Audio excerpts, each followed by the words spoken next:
I'm sure our listeners will want to find out what they can do to help. You mentioned the Adopt a Dolphin scheme. Can you tell us about that? Of course. People can choose one of our dolphins to sponsor. They receive a picture of it and news updates. I'd like to tell you about 4 which are currently being adopted by our members: Moondancer, Echo, Kiwi and Samson. Unfortunately, Echo is being rather elusive this year and hasn't yet been sighted by our observers, but we remain optimistic that he'll be out there soon. All the others have been out in force. Samson and Moondancer are often photographed together, but it's Kiwi who's our real character, as she seems to love coming up close for the cameras, and we've captured her on film hundreds of times. They all have their own personalities. Moondancer is very elegant and curves out and into the water very smoothly, whereas Samson has a lot of energy. He's always leaping out of the water with great vigour. You'd probably expect him to be the youngest. He's not quite. That's Kiwi. But Samson's the latest of our dolphins to be chosen for the scheme. Kiwi makes a lot of noise, so we can often pick her out straight away. Echo and Moondancer are noisy too, but Moondancer's easy to find because she has a particularly large fin on her back, which makes her easy to identify. So, yes, they're all very different. Well, they sound a fascinating group. And how would you go about... All these visitors mean we have had to expand our operation, and it's now a truly family concern. I'm near to retirement age, so I only concern myself with looking after the mechanical side of things, keeping the trains going. Liz now devotes all her energies to recruiting and supporting the large squadron of workers, which keep the place running smoothly.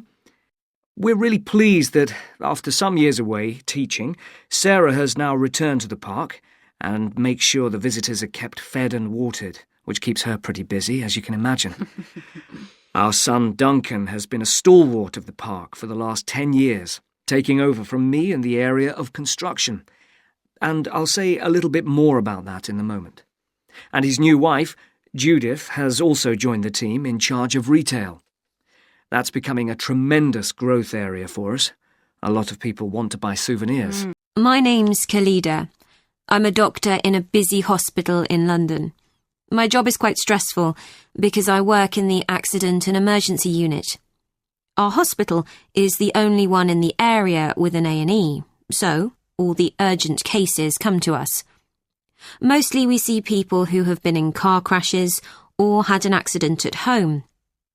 When people arrive at the unit, I have to see them first. I examine them to find out what's wrong and make sure we give them the right treatment. When we're sure the patients aren't in any serious danger, the nurses put all the information in their personal records and find them a bed if they're staying in hospital, or arrange for them to go home if they don't need to stay. Hi, Barbara. Why don't you join our group? We're going to give a presentation about what we eat at each meal in our home countries. Oh, great. I love finding out about other cultures. So, where do we start? Breakfast? In the UK, we have cereal, toast, eggs, and tea or coffee for breakfast. Have you got that, Mina? Yes, but breakfast in India is completely different. We have a lot of different kinds of breakfast across India, but mostly we eat some type of bread with lentils. Oh, is that right? In China, we have tea with noodles or rice and vegetables for breakfast. So, what do you have for lunch, Barbara? Well, you know, in the UK, we don't usually have a big lunch. We usually just have a sandwich. But it's different in India, isn't it? Oh, definitely. I don't like sandwiches at all. We have rice and vegetables for lunch in India. Yeah, we have a cooked meal at lunchtime too. We usually have noodle soup and a main course. We have our main meal in the evening in the UK as well. Quite often we have chicken, meat or fish with potatoes and vegetables. When it comes to our tents, these are equipped to the highest standard. We really do think of every essential detail, from an oven and cooking rings fueled by bottled gas, to mirrors in the bedroom areas.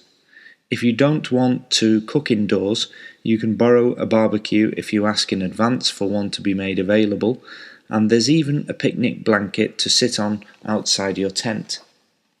Inside, a box of games and toys can be found, and children's tents can be hired if required.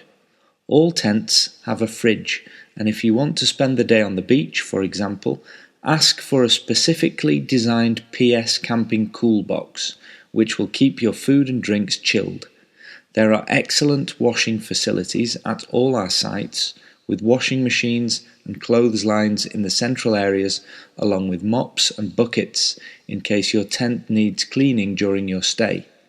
All sites have a cafe and/or a shop for those who'd rather eat in than dine at a local restaurant.